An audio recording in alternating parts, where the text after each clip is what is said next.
This is a review and or overall look at the miniatures from Mansions of Madness board game.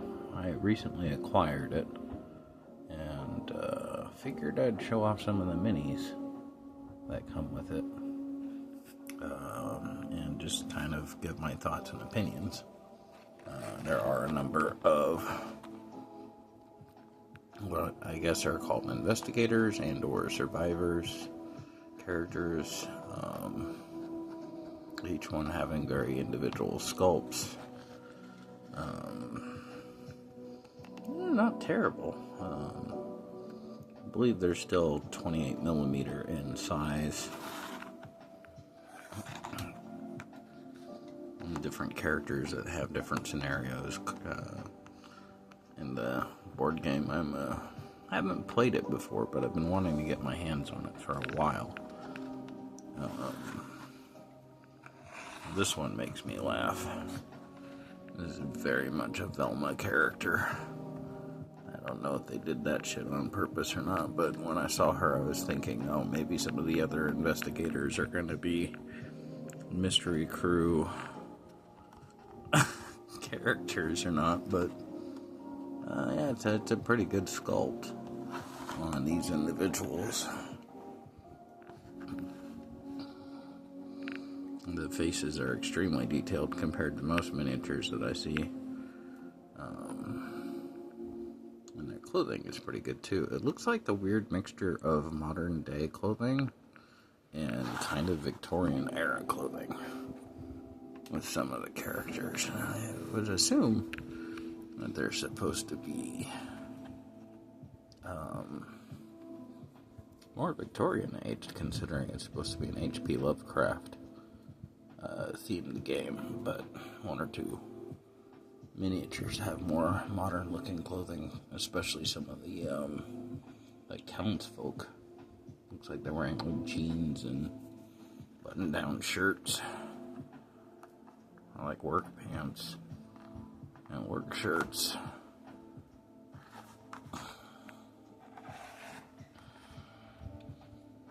Got a priest. I've never played the game itself, but I saw that it was similar to like Betrayal with the map tiles and the character exploration. And I was very interested in the fact that it's like an H.P. Lovecraft thing, cosmic horror, and it comes with good guys and bad guy miniatures. I was very much interested. It's an example of one of the... They don't have bases for these guys.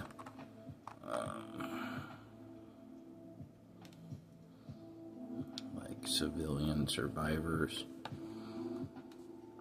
Some have axes.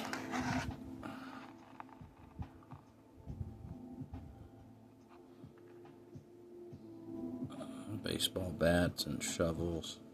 And you see he's got a beanie. I don't know how old beanies are. I would argue that that's a very modern day outfit.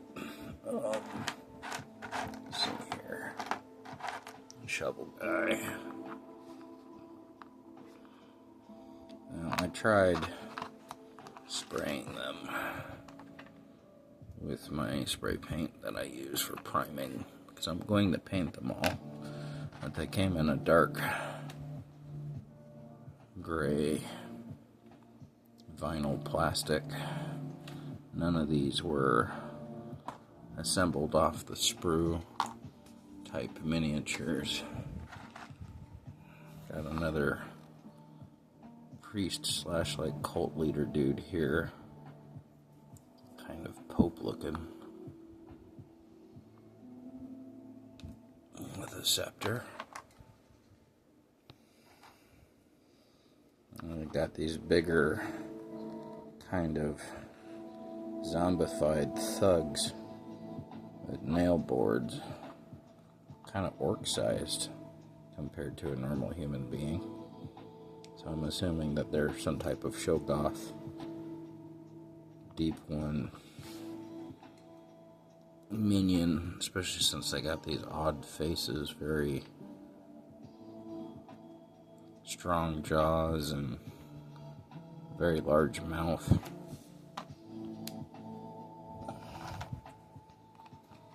There's another, I think, survivor or investigator type character. They're the only ones that seem to have these built-in plastic puddle bases, or like the hero characters. And this could definitely be like the Velma character painted up to be like Daphne, but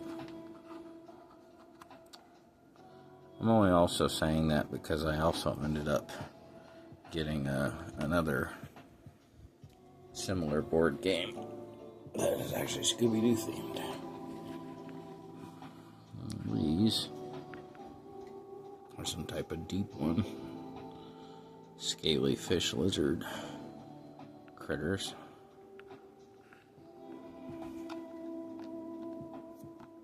I believe there's 5 of these dudes, maybe 4 in the set.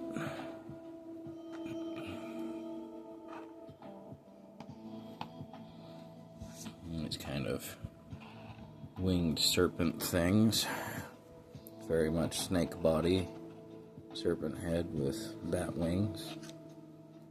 It's not terrible sculpts for any of this by any means.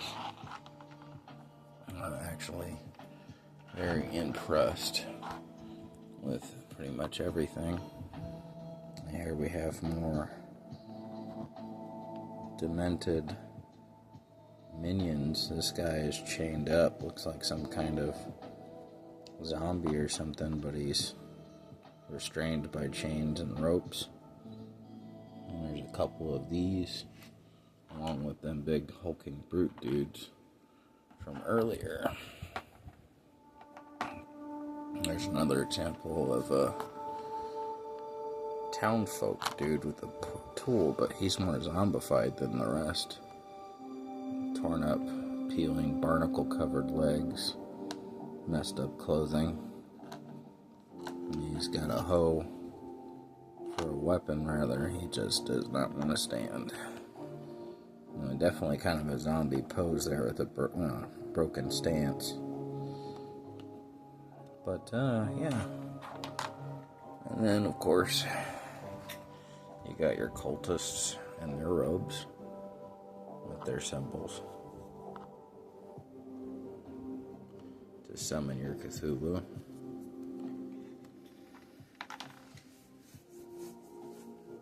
Speaking of Cthulhu, with the box set, came with 2 of these. It's very detailed.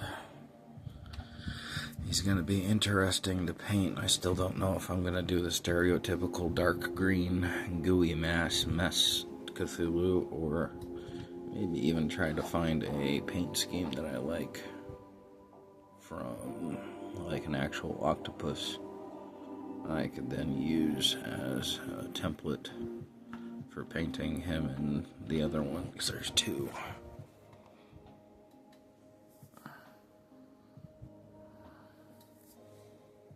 Here's the Velma character next to him for scale and size reference.